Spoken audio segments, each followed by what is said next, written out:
Hi, my name is Keith Gelhorn, and I own ADDvocacy. We coach neurodivergent youth and adults who live with ADHD, learning disabilities, autism, anxiety, and any co-occurring mental health challenge that impacts executive functioning. Our clients are typically students in high school. Then we have a post-secondary transition program. We also primarily coach people at the post-secondary level, so college right through PhD. And then as they're transitioning into the workforce, we have a career transition program as well, and also work with neurodivergent entrepreneurs. What makes my company unique is that it is 100% neurodivergent owned and operated, and all the coaches, like you have to, if somebody comes to me and says, I have anxiety and ADHD, I'm like, awesome, right? Come work for us, right? But if you've just read out of a textbook and you've got a master's and I've had this happen before, somebody come in with a master's of whatever it was, psychology, for example, and no lived experience, we're not the company for you. You can go work as a clinician. Yeah, we're all people with lived experience. So without further ado, I'm going to pass off the reins to Marlee and Lee. And if you guys could introduce yourselves, that'd be great. We'll go from there. So my name is Marlee. I am a registered respiratory therapist, and I'm certified in clinical sleep health. I spent the better part of a decade prior to the pandemic working in a sleep disorder clinic and lab. And working there, I really realized that unless you're getting diagnosed with a sleep disorder and you're walking through those clinic doors, you're not getting access to some of these preventative tools and some of this information that can be really helpful for just the regular person. I have worked alongside Keith with some of his clients. And as you know, if you're familiar with ADHD, I'm sure you're familiar with the sleep problems that go along with it. It's very common. And there are, a few slight adjustments that we make for clients with ADHD to make their sleep plan more successful. But it certainly has a big impact on their executive functioning and their day-to-day quality of life. So today we're going to talk about sleep and introduce you to a bunch of different tools that can be used to improve your sleep. And my name's Leah. I'm a licensed practical nurse, child and infant sleep consultant, and I'm also certified for insomnia therapy. Also a lifelong terrible sleeper up until about 5 years ago. So Marlee and I kind of worked together on my sleep and really workshopped it, and I learned a lot through that process, and it kind of made me really passionate about helping other people. So I have a disorder called delayed sleep phase syndrome. So basically it's a genetic thing that creates it makes me have a difficult time falling asleep and waking up in the morning. So it mimics a lot of what people with ADHD experience. So I can certainly relate on that level. And we'll talk a little bit more about that as we get into the presentation. So we'll try not to keep you too long with the material so we can have a good discussion, but we'll get started now. Awesome. So we call this presentation Start with Sleep. We think sleep is the foundation of our physical and mental health. So we always say start with sleep. So our agenda for today, we're just going to go through a little bit of Sleep 101, get a little basics of the sleep cycle, how much sleep we need, things like that. We're going to talk about the tendency to be night owls when you have ADHD and sleep loss. We're going to look at some of the symptomology and some of the crossover between those. And then the most important part, it will be giving you the tools to build your own sleep toolbox. So we have some tips, but also some actual tools that you can use that have been really beneficial for our clients that struggle with sleep that also have ADHD. And then we'll have lots of time at the end, hopefully, for a Q&A. So we'll start with the sleep cycle, and this is just a picture, a representation of some of the things that happens during our sleep cycle. So our bodies do go through processes in a 24-hour cycle that mimics the rise and the fall of the sun, and that controls when we're asleep and when we're awake. And that's our body clock or our circadian rhythm. Now, a sleep cycle is different than a circadian rhythm. The sleep cycle are different stages of sleep, and you can see those on the slide. There's 4 different stages, and the circadian rhythm is more of the timing of our sleep and other processes as well. So each night we go through several different cycles of sleep, about every 90 minutes or so. So if you are getting the recommended amount of sleep for an adult, which is 7 to 9 hours, you'll go through approximately 5 sleep cycles. So we start in stage 1, which is just falling asleep. So you'll drift off. You might not even recognize that you've fallen asleep yet. It's a very light stage of sleep when you're in stage 1. And if someone whispered your name, so if someone said Keith, you would hear that and wake up and not even recognize that you've fallen asleep yet. Then we go to stage 2, which is a little bit deeper sleep. And this is where we tend to spend about 50% of our sleep. This is also the stage that we want to reach during a power nap. So our muscles start to relax, our heart rate starts to drop, our memory will even start to consolidate some of the things that we've learned that day, and our brain waves start to slow down and our breathing slows down to get us into the next stage of sleep, which is stage 3. Now, stage 3 is the deepest sleep that we reach. And the first time we go through our sleep cycle at the beginning of the night, we actually get the bulk of our deep sleep then. And then every time we go through that sleep cycle after that, that stage will get progressively shorter and shorter as our bodies get more rested. Stage 3 sleep is really important for a lot of physical repair. So this is when our human growth hormone is released in our body and repairs the wear and tear that we do during the daytime. It's also why deep sleep is referred to as our beauty sleep. So it does take care of those fine lines and wrinkles and also those bags under your eyes. Now, I have bags under my eyes today because I'm struggling with a cold, but I am well rested. I've done a lot of sleeping this week to heal. So hopefully I'm getting lots of stage 3 sleep to get me better this week. And then REM sleep, so rapid eye movement sleep, we go into that stage, and we're essentially paralyzed in this stage because this is where we do the bulk of our dreaming, and that's to protect us so we don't act out our dreams. REM sleep is really important for our executive functioning, problem solving, organizing our thoughts and our emotions, regulating our emotions. If you've ever heard the expression to sleep on it when you have an important decision or a problem to solve, it's because your brain can actually solve that problem during REM sleep. So REM sleep, again, is responsible for a lot of that emotional regulation and memory consolidation. So when we wake up too early and we cut off that last stage of REM, we actually interfere with that process and we can find ourselves more moody when we're not getting enough REM sleep or more forgetful. Yeah, I mean, it's like that feeling when you walk into a room and you're like, why am I in here? What did I come in here for? And then you're frustrated with yourself because you're like, what is wrong with me? Why don't I know what I came in this room for? So that's a little bit of short on REM sleep that you might be experiencing. Yeah, so that's essentially what the normal sleep cycle looks like. And this is not an exhaustive list of processes that happen during our sleep cycle, but it is pretty important that we get a certain amount of each stage every single night. We are designed to get 7 to 9 hours and certain percentages of each stage of sleep. We always like to just include this in any presentation that we give because we often get the question, how much sleep do I actually need? Or how much sleep does my kid need? Or how much sleep does this person need? So this is a good list. It goes from newborn to senior, but you can see as you hit the top of your teen years into young adult, you're basically in that 7 to 9 hour range. So for children, they need a lot more. There's a lot more growing and learning happening than there is as adults. So that requires more rest. So it is interesting if you are a parent or have younger siblings or anything like that. It's good to know what those targets are. So if you see any deficits for any reason, or maybe you're struggling with ADHD symptoms, but you're only hitting that maybe 6 hours of sleep each night, you can know that, by working on your sleep a little bit, that can actually take you to the next level and really get your functioning optimized. So it's important to recognize that how much sleep you're actually getting. That's right.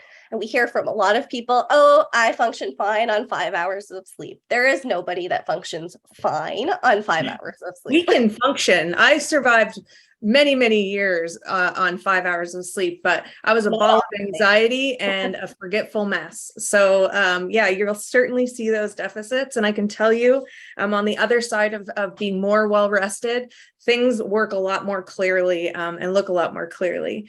But not just amounts of sleep are important, also sleep quality. So we will touch on that later too. And when we get into tools. Absolutely. So there is a tendency for people with ADHD to be a night owl. And one obstacle that tends to interfere with getting enough sleep is being that night owl. And many adults with ADHD are self-described or diagnosed night owls, but staying up too late can really sabotage our daytime work and our responsibilities. So night owl is actually considered a chronotype, which is a natural inclination to sleep at a certain time. And as it describes, you're sleeping late, you're going to bed a lot later, and your tendency would be to sleep in later. And there are many clients that also, like Leah spoke to in the beginning, that get diagnosed with delayed sleep-wake phase. So their entire circadian rhythm has shifted quite late compared to someone without the delayed sleep phase. And unfortunately, sometimes what happens is we get stigmatized that we're lazy or not as productive. But it's really just at a different timing of the day. It has no effect on the amount of work or the amount of productivity you can do. It's just at a different time. That's right. When we try to fit ourselves into that mold of the 9 to 5 work week and, being in bed by 9 or 10 p.m., it just doesn't work as well for some people. So when you're pushing yourself later with that night owl chronotype, you're more likely to stay up late, but you still have to force yourself to wake up at the same time as people who are going to bed hours earlier. Of course, we're going to see that deficit. So it's really about managing that chronotype. Absolutely. And we can't change our chronotype. So it is our biological inclination, unfortunately, but we can influence that. And we're going to get into that in the tools to make it a little bit easier to conform to that 9 to 5 schedule. If you don't have to conform to the 9 to 5 schedule, you can sleep at your natural night owl inclination time. If you want to go to bed at midnight and wake up at 8 o'clock in the morning, if you don't have to be to work by 8, that is fantastic. But a lot of us do have these 9 to 5 jobs. So having some tools to influence our ability to fall asleep earlier and wake up more easily can really be helpful. But overall, sleep struggles are quite pervasive among the ADHD population. One study found that roughly 2/3 of people, or about 67% of people, had a hard time getting a good night's sleep that had ADHD. But I've looked at a lot of different studies, and there's a huge range. So I've seen ranges from 50% to 80%. But either way, it's the majority, it looks like. Another study reported that out of 182 adults with ADHD and 117 adults without ADHD, they found that the people with ADHD were going to bed about 39 minutes later on average. And they were more likely to take an hour to fall asleep than those without ADHD, and much more likely to report daytime sleepiness as well. So like Leah said, when you're falling asleep at 3 a.m., but you still have to get up at 7 for your 9 to 5 workday, you can be really cutting yourself short on a lot of sleep, and that can impact our ability to function. For a neurotypical person, that's going to affect our ability to function. For someone with any executive dysfunction, that's going to be exacerbated, and we'll see that in the symptoms. So I did a quick Venn diagram of ADHD symptoms and sleep loss symptoms.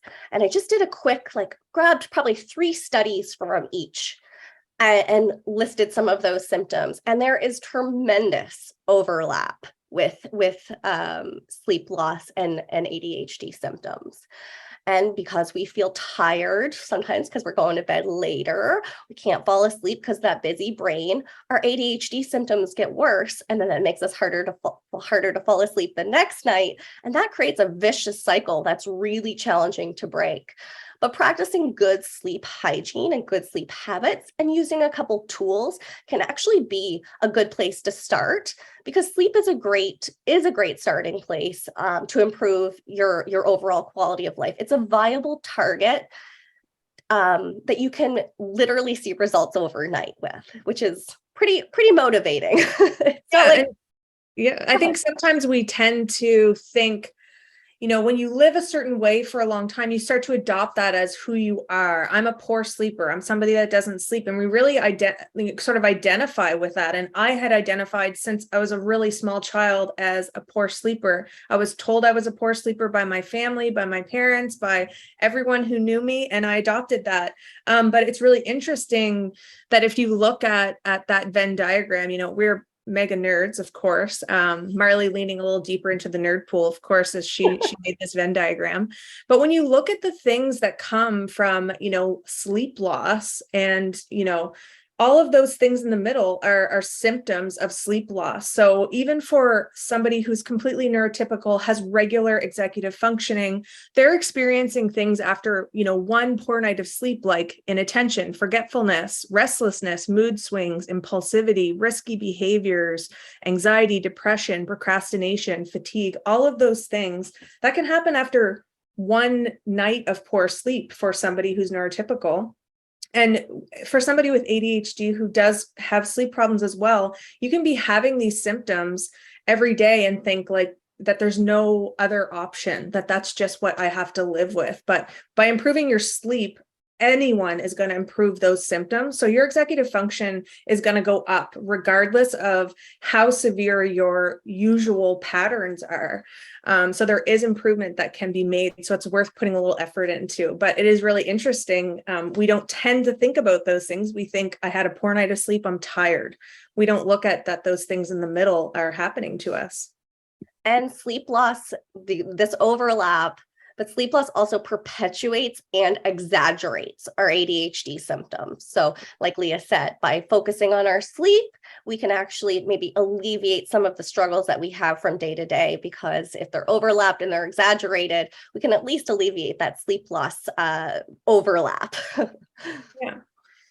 And on the next slide there, we talk about common sleep complaints. So for all of our clients, whether they are people who do have ADHD or people who do not, Marlee was creating this list and going, okay, I'm gonna write out all the things that people come to us for. So why would you come and see a sleep therapist or a sleep coach or somebody to help you with your sleep? Well, maybe difficulty falling asleep, bedtime anxiety, busy brain, snoring, revenge bedtime procrastination, if you've heard of that, just prolonging your bedtime, difficulty waking up, in a regular sleep schedule or shift work. All of those things are complaints that we see from people with ADHD as well. So ADHD does exacerbate and make worse all of those things that everybody sort of struggles with. So if you're kind of wondering, would I benefit from that? Like what do I have to gain? Well, if you see some of the things that you're struggling with on this list, those are things that we regularly help people with. So there is benefit to seeking help and a little bit of coaching with your sleep if you're struggling. And when I made this slide, and I had made it quite a while ago, these are the common sleep complaints we see in our practice. And then my plan was to highlight the ones that we hear from our ADHD clients. And they ended up all highlighted. So all of these complaints are very common among everybody. But again, this can really exaggerate your executive dysfunction as well. But there are a lot of problems with sleep that comes along with ADHD. So difficulty falling asleep, that's very, very common, that busy brain, those kind of things. And we teach a lot of relaxation and breathing techniques to help overcome that. We also help organize time to think about those things in an earlier part of the day that can make falling asleep a little easier. A lot of our ADHD clients complain about restless sleep. So they kind of feel this restless sleep until about 4 a.m. And then they go into what they would call the sleep of the dead, or a very deep sleep, 4 or 5 o'clock in the morning. And then they're sleeping through multiple alarms, or late for their job, things like that. And we have some great tools for that as well. Even restlessness, that can be sleep disorders, is more common in people with ADHD than a neurotypical person. So restless leg syndrome is present in about 2% of all people, but present in about 44% of those with ADHD. So very, very common. Difficulty waking up in the morning. Again, that kind of goes with that restless sleep and that sleep of the dead early in the morning. Night owls. Yes, and then the night owls. So trying to wake up, sleeping through those alarms, that can be a real challenge. And it can be, a lot of people describe they don't feel awake until about noon. So we have some tools to talk about that and to make that a little bit easier. And then I wouldn't be doing my due diligence without mentioning sleep disordered breathing, because I am a respiratory therapist by trade. So sleep disordered breathing, things like sleep apnea. So we often think that it's just men that snore that have sleep apnea, but it is, can be small, tiny women with small airways. It can affect anybody. So sleep disordered breathing is more common in the ADHD population than the general population. About 3 to 4% of all people will be diagnosed with sleep apnea or could be diagnosed with sleep apnea. And there's a study that shows about 25% of those with ADHD could have a sleep apnea or a sleep disordered breathing problem. So prevalence of sleep problems and sleep disorders is very high among this population. So the fun part, building your sleep toolbox. So we put together three slides of tips, and then the rest are all tools, all very affordable tools for most people. Sleep is very individual. Some people need absolute silence. Some people need white noise to sleep. It's very different for everyone, but it is worthwhile to put some energy into figuring out what does work best for you and trying some of these tips and tools to improve your sleep. Yeah, and I see a couple people popping questions into the chat box, and that's awesome. If you're worried you're going to forget your question, because that's what I would be worried about, just drop it in the chat box and we will go through them at the end and we'll answer all those questions as best we can. It won't distract us, you putting them in the chat box. So when we talk about bedroom environment, I mentioned before, we need that 7 to 9 hours of sleep. Most people fall into that category somewhere, and that's the quantity of sleep that we need. But when we talk about quality, so we can't always guarantee we're going to be able to get that 7 to 9 hours of sleep. And even if we can, we really want to make sure it's an optimal quality. So it's something we don't think about a lot. We think, close your eyes, you go to sleep, you wake up, you slept. But you might have heard things like, your bedroom should be cool, quiet, dark, and comfortable, but we don't really know why that is. And we don't necessarily put a lot of effort into it or understand, maybe why that's our preference. So the actual single most effective way to improve the quality of your sleep is to create a bedroom environment that's ideal for sleeping. Bedrooms, when we talk about temperature, bedrooms should actually be between 16 and 18.6 degrees Celsius. And that seems really cold to a lot of people. A lot of people like to sleep in a 20-degree bedroom or warmer, and they say, oh, I'd freeze to death. I wouldn't ever be able to fall asleep if I was that cold, but it's actually not about personal preference. It's our body's physiology. So in order for us to get into those deep restorative, stages of sleep Marlee talked about, our deep sleep and our REM sleep, where our body heals and our memories consolidate and all of those important processes happen to keep us regulated. If our body can't cool in order to get into those deep stages, that affects the quality of our sleep. And that means even if you sleep 7 hours or 9 hours, if it's a poor quality because your body is too cool and your core is going to prioritize, cool. Your core is trying to cool you down, but your bedroom temperature is inhibiting that drop. So then you stay in the lighter stages of sleep. So it needs to cool by about 2 degrees, which is significant.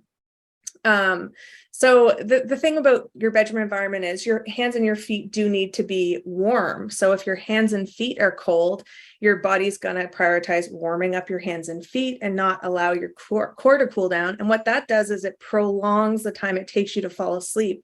So then you're laying in bed feeling anxious about not falling asleep, when a cool bedroom with like nice comfy blankets could actually make a really big difference. So it is worthwhile to look at your bedroom temperature. If it's around 20 degrees, try knocking it down a degree, over a couple nights and see how you do. You might find you're sleeping a lot better. This is a good time of year for that because you can just open a window. That's right.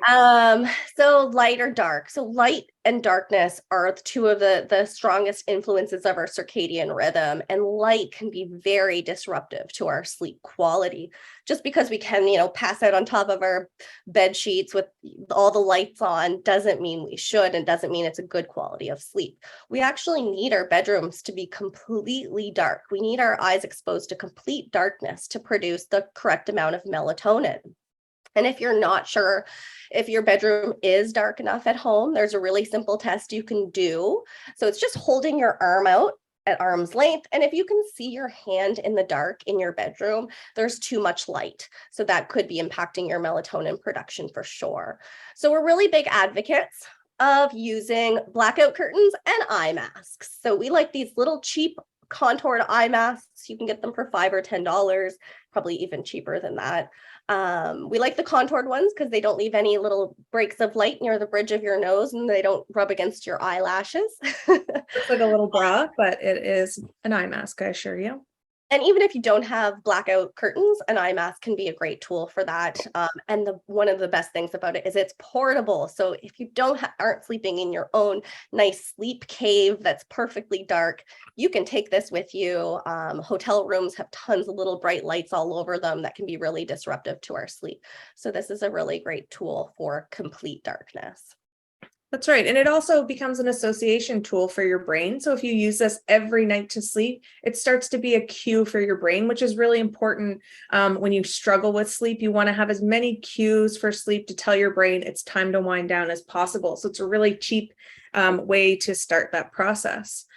When we talk about quiet, so like Marlee said, sleep is really individual. So for some people, they might sleep with, sound on. They might say, oh, I sleep with my TV on and whatever, but that could affect your sleep quality. But when we talk about what's actually best for our sleep, we can either have consistent noise, not like a radio or a TV where the noise is kind of coming and going and could be disruptive and maybe wake you. But maybe something like white noise or a fan or air conditioner can be a great option. If you find that you like to sleep with a fan and you don't know why, and you're wondering if it's a bad thing, it's not. If that works for you and it's consistent and you can have that every night, then that's a wonderful way to improve your sleep quality.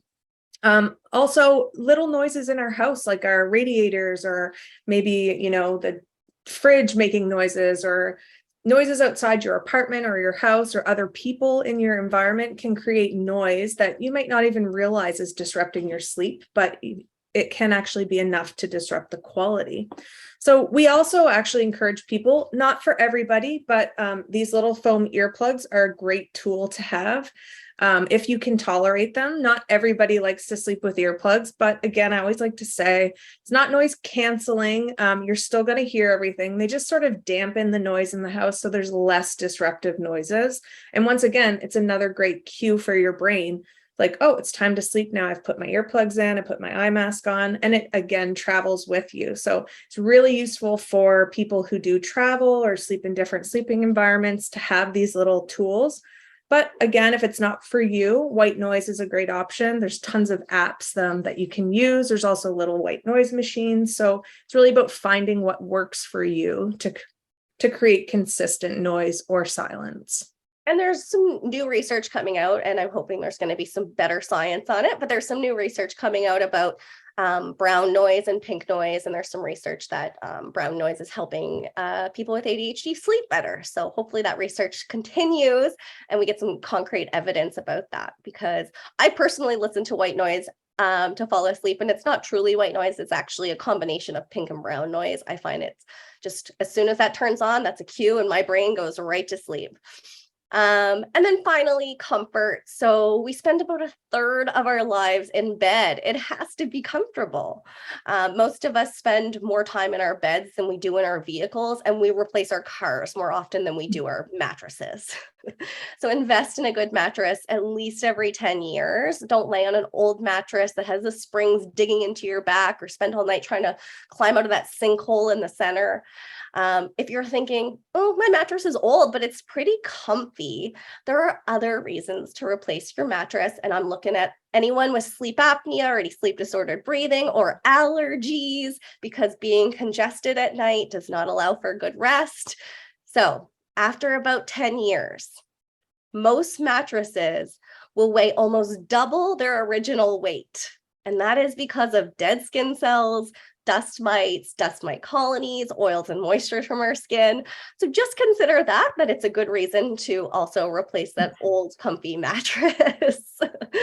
Just something to think about. We always preach decongest for better rest. I know that I'm very congested right now and I sound horrible. And also it is impacting my sleep. So anything you can do to prevent congestion at nighttime, if you do have allergies, can be really beneficial for a better quality of sleep. That's right. Now, this one is tough, but keeping a regular bedtime, a regular sleep schedule is important. When we go to bed and we wake up at all different times, our body creates what's called social jet lag. So our bodies literally think that we've traveled to another time zone every day when we're waking up and going to sleep at all different times. And our bodies love routine. So going to bed and waking up at the same time is really important, with the most important emphasis on waking up at the same time. We can't always control what time we fall asleep. Sure, we can get into bed at the same time, but we can't necessarily control what time we fall asleep. But we can control what time we wake up in the morning because we have alarm clocks. And Leah's going to talk about her alarm clock in just a moment. But if you regulate your wake up time for long enough, your bedtime will also follow as well. But our bodies do function better when we have a regular wake sleep schedule. Yeah, and it does take a little bit of effort, because I can tell you, as somebody who would routinely set 5 or 6 alarms and then snooze the last one 9 or 10 times. I started setting my alarm clock like an hour earlier than I needed to, just so I could have that snooze period. And I think a lot of people with ADHD do relate to that, or just sleeping through, because you get into that deep sleep and you don't even hear the alarm. For me, a huge breakthrough happened because I was using my cell phone as my alarm clock, as many of us do. And it's easy to snooze.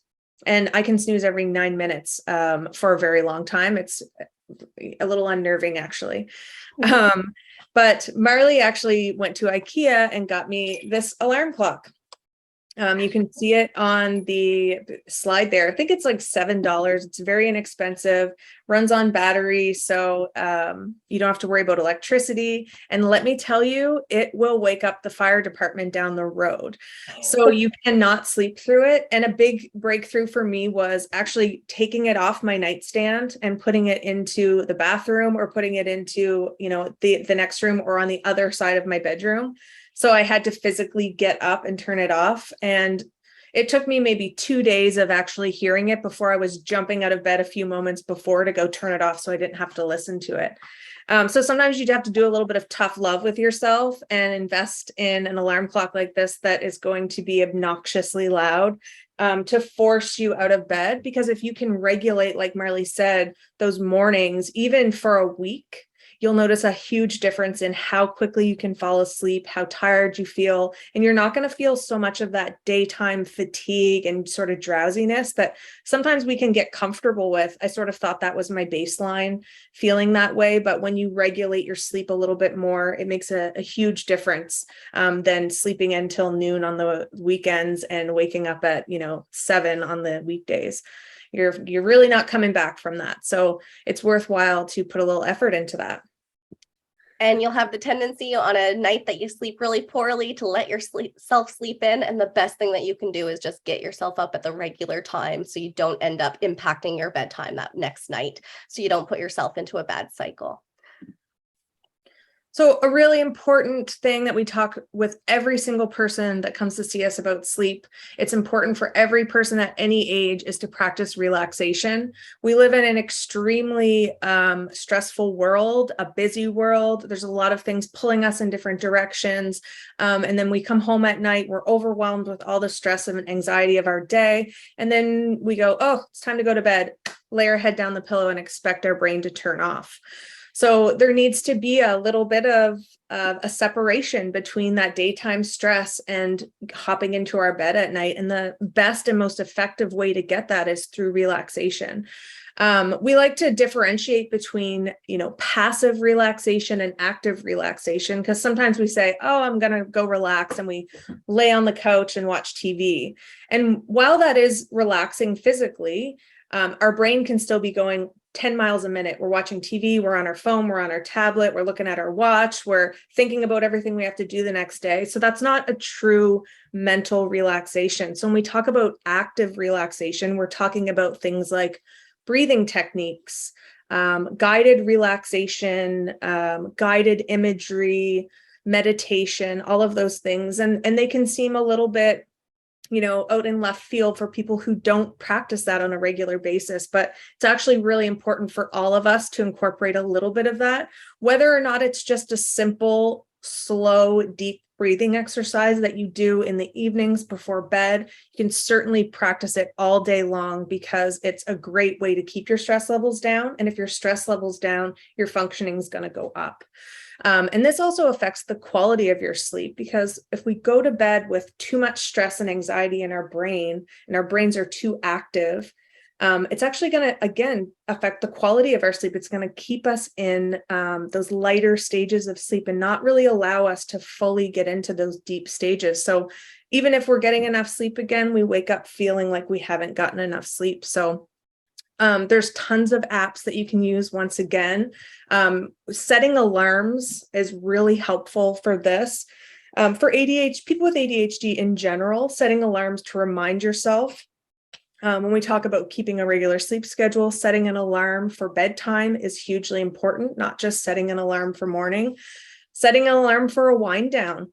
So, I know particularly Marlee has an alarm that goes off every night before about an hour before bedtime, that sort of just delineates the difference between, okay, this is the daytime, work time, stress.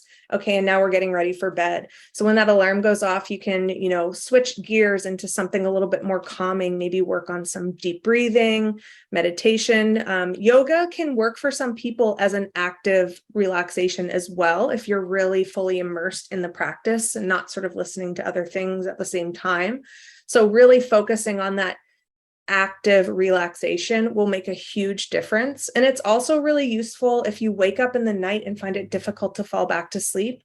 If you're well practiced in things like box breathing, which is just a really simple deep breathing technique that requires no equipment, very little effort. Those techniques can actually work when you're laying in your bed trying to fall back to sleep, to help sort of shut your mind off and let you fall back to sleep. So it is worthwhile putting a little effort into that as well. Anything else you want to add with relaxation, Marlee? Just that developing an active relaxation practice, it benefits every single person. We live in a fight or flight state for the most part.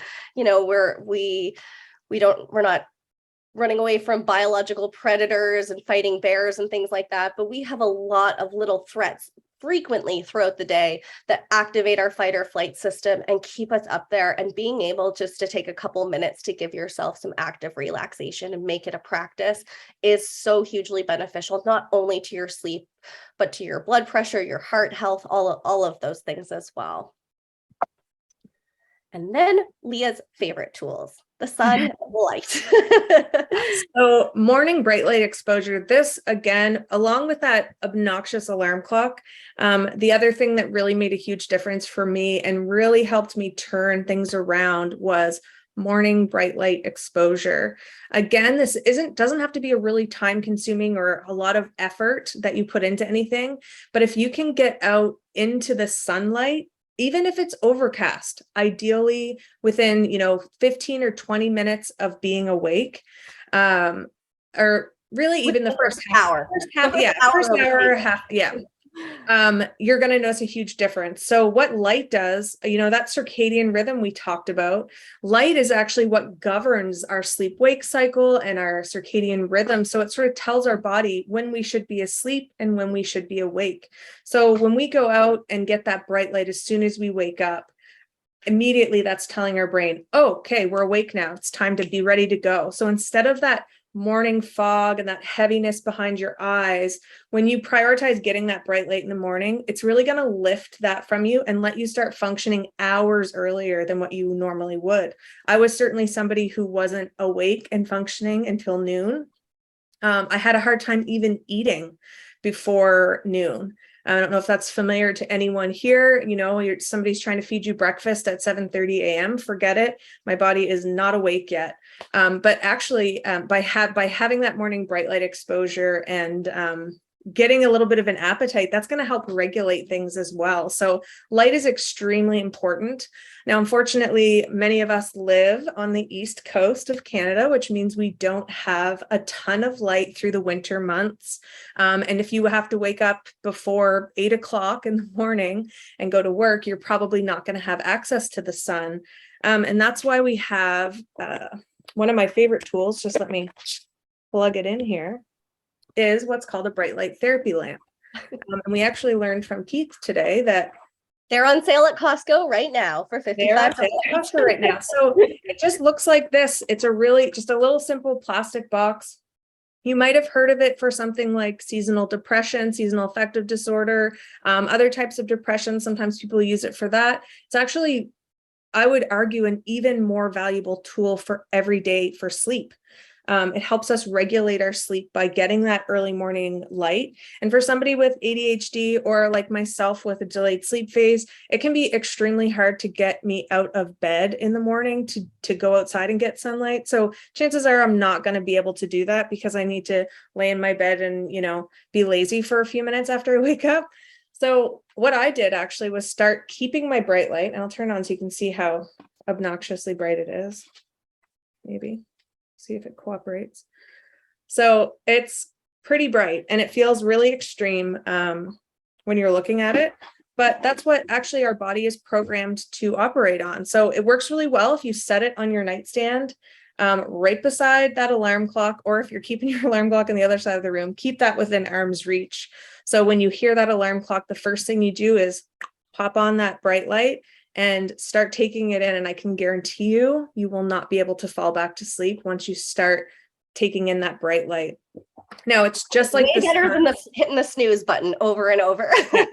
You're going to feel more awake, more alert, and more ready to start your day after 15 or 20 minutes of bright light than you would after 3 hours of waking up and not getting that exposure. So really, you don't want to be too close, about 1.5 feet or so from your face. So if it's on your nightstand, it's usually a pretty good distance. You want it on the brightest setting, which all of these will generally say 10,000 lux of brightness. That's your minimum that is effective for actually waking us up. But most of them are, but you can double check that 10,000 lux. And you don't want to look directly at it, just like the sun. You kind of want to look away. So if you're on your phone scrolling in the morning, you can kind of turn towards your light and just scroll and catch up on your social media, catch up on your emails, whatever it is that you're doing while you're taking in that bright light. I would argue that is one of the most valuable tools for ADHD or for somebody with delayed sleep-wake phase like I have. And there's a lot of crossover in that category. A lot of people with ADHD have that as well. But it doesn't mean that's a permanent. It doesn't mean that you'll be fixed. It's a constant practice. You always want to be using those tools to help keep things in line.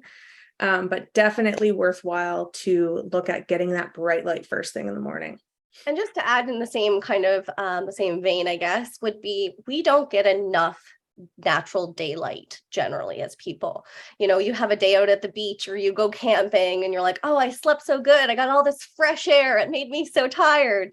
It's actually not the fresh air that makes us tired. It's the sunlight, the daylight. So getting outside as much as you can throughout the day, and that it's not the same through the window. A window is nice and can be beneficial, but the true impact is if you get outside. So, scheduling 10-minute breaks to be outside can make a huge difference to how you sleep at night and how you feel throughout the day. Yeah. Just wanted to add that in because And I always tell people there's a natural low in our circadian rhythm that happens in the mid-afternoon around 2-3 p.m. I'm sure you've all felt it as the workday heads on, or the school day or whatever.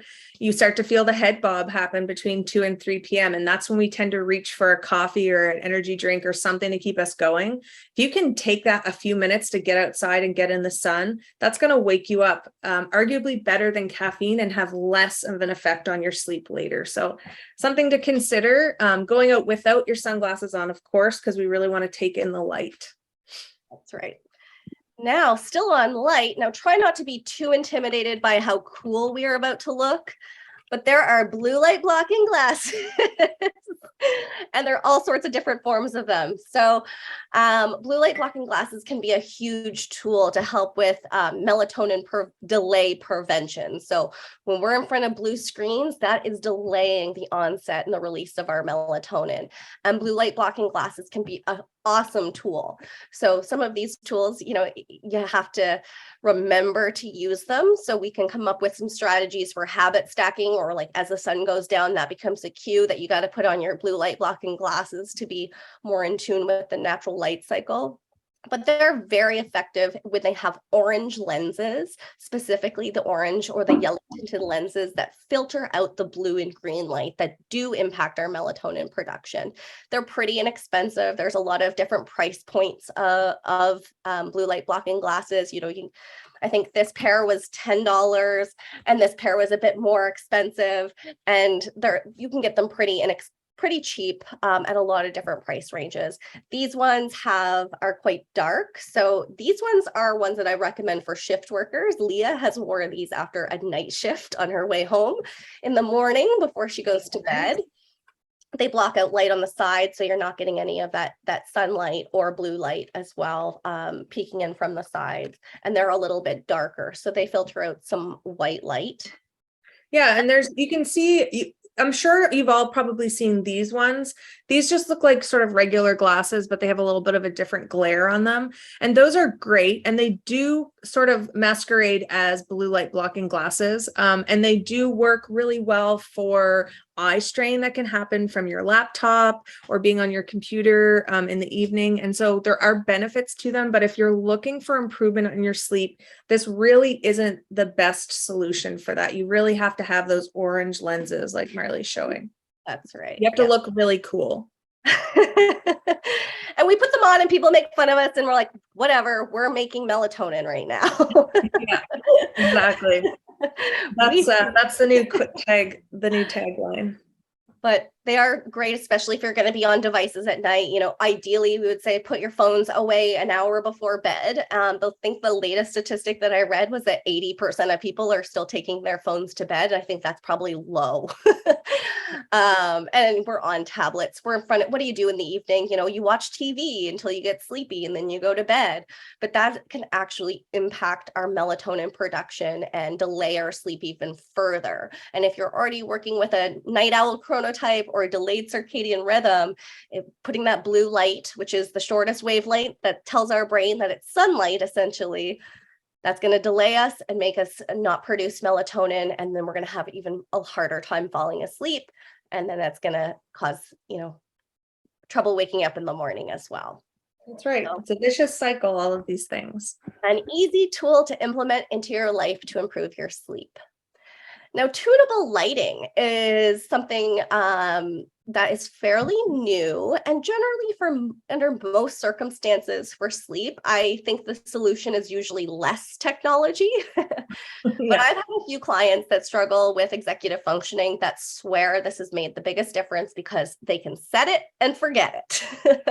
Yes. So tunable lighting is light bulbs that can basically change the temperature of color. So in the morning when we wake up, we want lots of white and blue light because that mimics the sun. But as the evening approaches and the sun starts to set, we want that warmer, kind of orangey light that doesn't impact our melatonin production. And with these smart bulbs, they often come with apps that you can set timers for. So once that's done, then you can just forget about it and your environment changes around you. So it's just one less thing that you have to think about, but that change will impact your sleep quality quite a bit. Yeah, and they just look like regular light bulbs. They fit right in regular lighting. I should have had it up and ready to show you, but you can create any kind of spectrum of lighting. And like Marlee said, you set it on your app and you forget about it. 7 o'clock comes, it automatically changes. You don't even have to think about it. You don't have to put any effort, and your environment is actually helping you sleep rather than you having to put all the effort into that. So there are some benefits to using technology in that way. That's right. And, a lot of our lighting in our homes is like energy efficient LED, bright, white, vibrant lights, which are great, to do your makeup in the morning and to see, and it lights up your house and it's energy efficient, but it's not great for our sleep. So being able to change the temperature of our bulbs can be a great tool. And then finally, this is not a tool, but this is a program. And this is a program that Leah and I love to do. We do this with tons of clients, neurodiverse and neurotypical. Is cognitive behavioral therapy for insomnia. So all types of insomnia, whether it's onset, difficulty falling asleep, or it's maintenance insomnia, difficulty staying asleep, we do cognitive behavioral therapy for this. So we do a quite an extensive program, and we have adapted it for our ADHD clients. So we use calendars and alarms and notifications and a few more reminders than our regular program, but it still is very effective to get that kind of behavior change and cognitive change as well. And CBTI is considered the gold standard treatment for insomnia, even though it's not widely available. Sleeping pills seem to be still the thing that is prescribed the most, but CBTI is the gold standard first line treatment for insomnia. It's just limited access, but we do offer it virtually. And we also have free programs for CBTI as well, so people, can access it no matter what their circumstances. Yeah. And if you're somebody who is struggling with sleep or has been struggling for a long time and you don't know, is this actual insomnia? What is this? We do have free 15-minute calls. So you can book a call and talk to us, and we can sort of troubleshoot that together and see what would be the best solution for you. So that you don't have to feel like you have to continue to struggle. If you want sort of a guide through making some changes, we can do that as well. But yeah, so I saw lots of questions popping up. So yeah, so this is it. That's the end. Thank you so much for listening, everyone, and bearing with me with my nasally voice right now and all my coughing and nose blowing. And Leah, thank you so much for being here to pick up my slack. But we love sleep questions, so don't hold back. So the first one is, do we know why older adults need less sleep? So they actually don't know exactly why. And it's not that we need less sleep. It's just that our propensity to sleep lightens. So really the only difference is the range for an adult is 7 to 9 hours. And maybe for a senior, it'd be 7 to 8 hours. And I think it's more because trying to achieve more than 8 hours would lead to a lot of angst, because it's really, really difficult. Our sleep architecture changes as we get older. So our REM sleep, just like as it changes when we're babies, changes as we age as well. So our REM sleep stage gets shorter and shorter. So we tend to spend more time in lighter stages of sleep. And because we're in those later stages of sleep, it's more easy to wake up and easily to disrupt our sleep. So it's not that we necessarily need significantly less sleep. It just becomes more challenging to get the adequate amount of sleep and the quality of sleep. Yeah. And it's still within that 7 to 9 hours of sleep. Yes, it's still within that, though. It's not that they need less than 7 hours, but I think Marlee is right. There's lots of health conditions that happen as we age as well that can interfere with sleep. So yeah, it's not that they need significantly less sleep, but it is more difficult to get that. So somebody asked, can you change your chronotype or shift your circadian rhythm? So 2 separate questions, actually, whether or not you realize that. And so if you have been a night owl, is it possible to switch to an early riser and still be a functional human with ADHD? So you cannot change your chronotype, unfortunately. It is ingrained. Biological inclination. It's genetic, but we can certainly shift our circadian rhythm, and we can certainly do things environmentally and behaviorally to adjust ourselves from that night owl spot to being an early riser. And that's by using the tools that we talked about. And you wouldn't think maybe they're that effective, but once you start implementing them, you'll notice a huge difference. I don't think I went to bed before midnight from the age of 6 to 30 ever. So now my bedtime is somewhere between 9:30 and 10:30. And I do function a lot differently now. But by using early morning light to wake yourself up, starting that transition, getting yourself up and getting the light exposure is the best way to do it. Like Marlee said, it's difficult to make ourselves fall asleep at a certain time. So even if you sleep for 3 or 4 hours and you feel like, oh, I want to sleep in until 11 a.m. and then I'll feel better. If you can force yourself out of bed, use that alarm, use that bright light at 8 o'clock or 7 o'clock or wherever it is whatever time it is that you need to wake up, what you're going to find is you're waking up more, you're feeling better, even though you got less sleep, and you're going to be getting tired a lot earlier in the evening because you didn't have as much sleep the night before. So that's the best way to start making that transition and to start influencing your circadian rhythm. Start in the morning with bright light. And then note how you're feeling in the evening and notice when you're getting sleepy and if it's earlier than usual. And then you can sort of start to shift yourself back a little bit, but it doesn't take long. I can tell you within a week of waking up on an alarm and using morning bright light, you're going to feel a lot different. Yeah, it doesn't take long.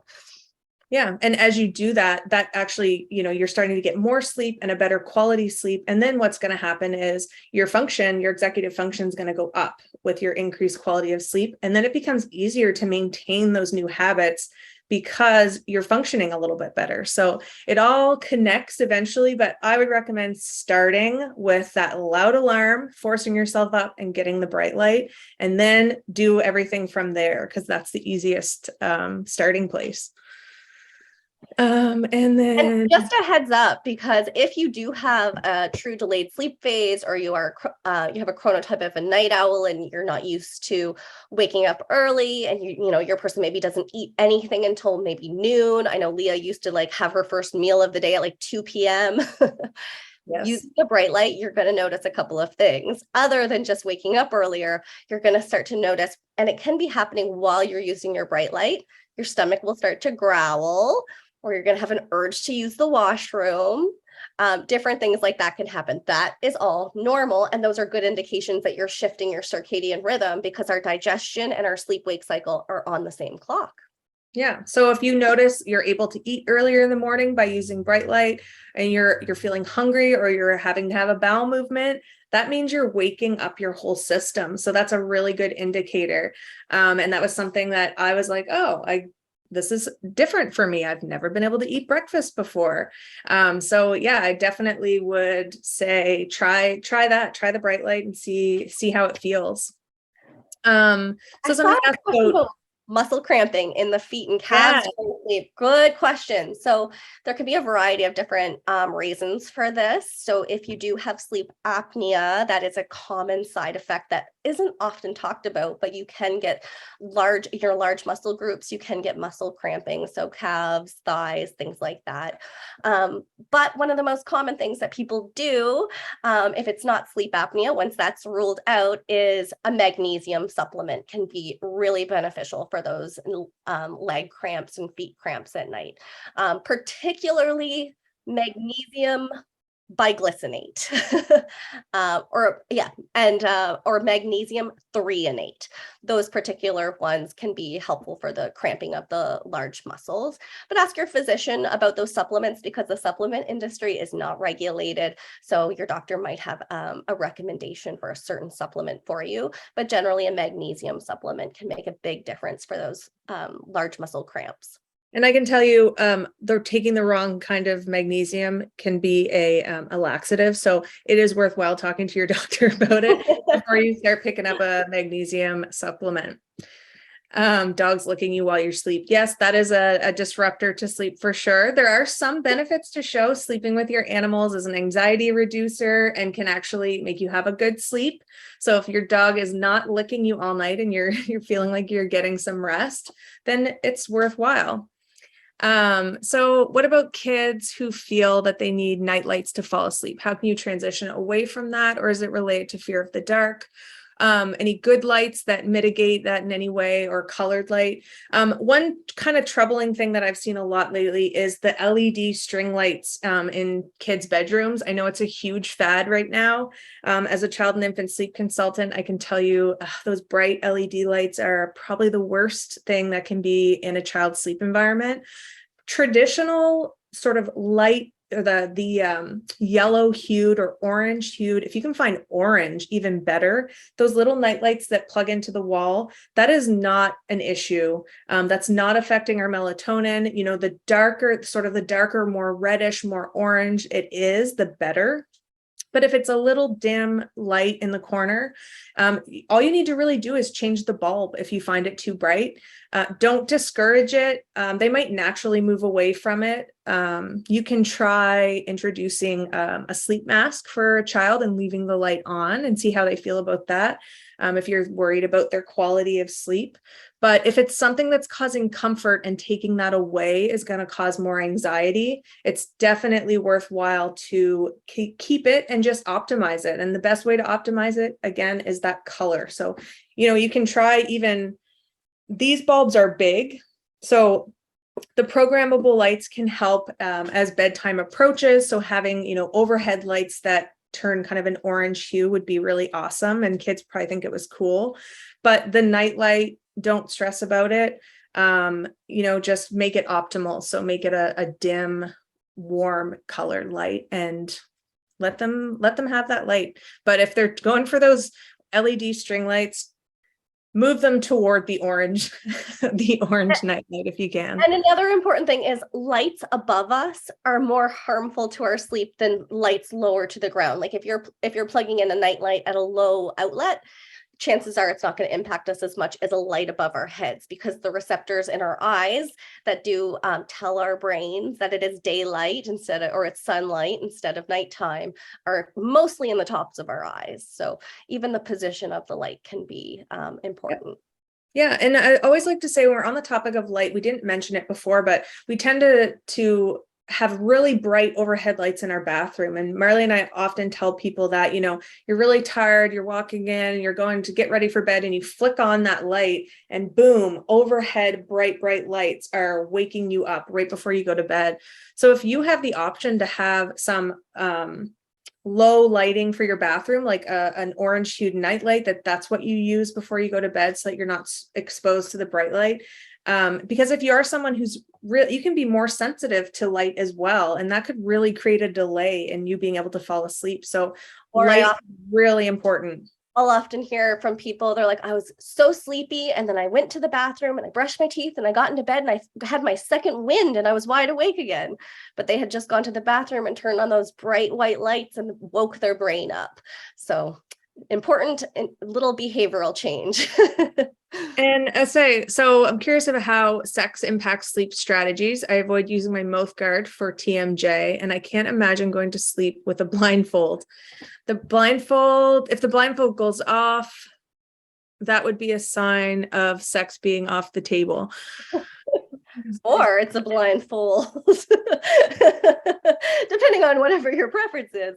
So sex is actually considered sleep promoting, even though it does, for some people, wake them up. So it's very individual. If sex is going to create a lot of arousal in your brain and you're not going to be able to get to sleep, then it's probably something that you should consider at a different time of the day, for sure, if possible. Also, being sleep deprived really impacts your sex drive. So focusing on good sleep can help that. Yeah, it's actually going to help your mood and help all, your hormone, your neurotransmitter balance, all of those things that sort of contribute to whether or not we have a libido. Yeah, absolutely. But implementing it into like everything's kind of a routine for bed and strategies and tools, and you're using all these things.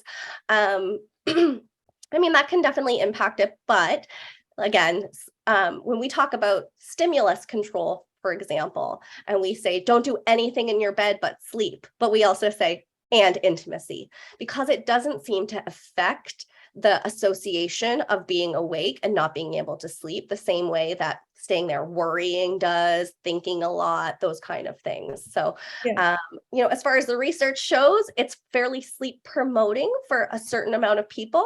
And if it's something that causes you to have more difficulty falling asleep, I would recommend, considering a different time of the day. Maybe or if it's like, you think, okay, sex might happen tonight, you have sex, that's fine, and then you feel more awake, then just go out and sort of restart that routine in the evening afterward. So you don't necessarily have to lay right there after and go to sleep. You can go out and sort of go through the motions of whatever that routine is that you create after.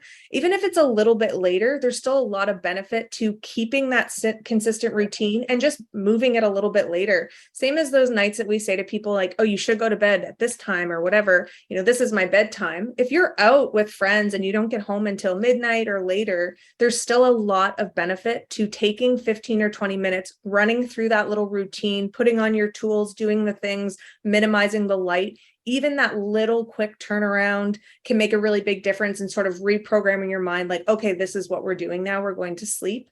And incorporating relaxation techniques is also really important. So if sex is something that stimulates you and gets you really excited after, and you feel like, whoa, I could not fall asleep. So practicing a little bit of relaxation after that, even if it's just 5 or 10 minutes, will really help to sort of bring your nervous system back down to baseline so that you can work through the rest of your bedtime routine. So it doesn't have to govern you like so strictly. You can just have those tools that you use and then make them work at the times that they work for you. The real important thing with sleep is that morning wake up. So even if you're up late and you do all those things, if you keep yourself on a reasonable timeline within, you're waking up within 1 to 2 hours of whatever your normal wake up is, you're going to find the benefit anyway. So keep in mind to sort of keep that routine where you can, because routine isn't always sexy. I get it. Yeah. Yeah. We had another question about that alarm clock. The question is about like the loud pagers, loud alarms, having any impacts on your cardiac function or cardiac risks.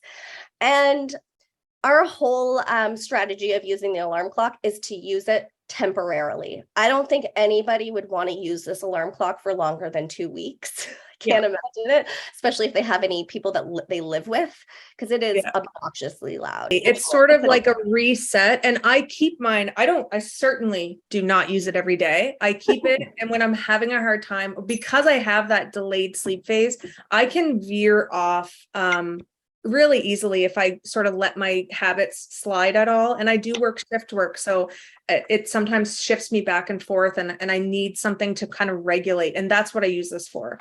So on those times where I feel like I'm having a hard time waking up again in the morning, I'm going to bed too late, that's when I'll drag it out and I'll use it for a couple days until I sort of reset myself. But you can do a little bit of mental work around that too. Like remind yourself, okay, I'm going to hear this obnoxious fire alarm in the morning. It's okay.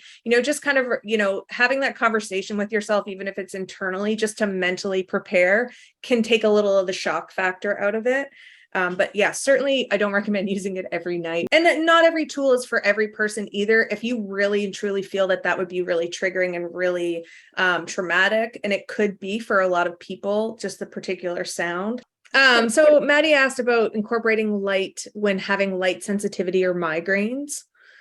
And that's tricky. That's a tough one.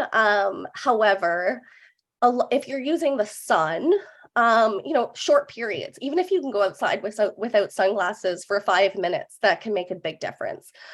With the actual artificial lights, there are different ranges of light. So you can make it a little bit dimmer, and you just have to spend a longer amount of time in front of it. So a little less, if you have light sensitivity, a little less brightness, but maybe a longer period of time to get that effect. Yeah. But like Marlee said, if you can get outside for 5 minutes and you can tolerate that, we're not looking directly at the light in any scenario, whether it's the sun or the lamp. We don't want to look directly at it, but you can sort of ease into it. If you do want to use a bright light, start on a quite a dim range, and just sort of see where your threshold is. And, the brighter you can handle it, even if you start with 5 minutes one day, then try 10 minutes, ease your way in. If you're finding it's making your migraines worse, then I would say do more of the controlling of light on the other end, which means less light exposure in the evenings, more orange lights, more dim lighting in the evenings to help sort of solidify that,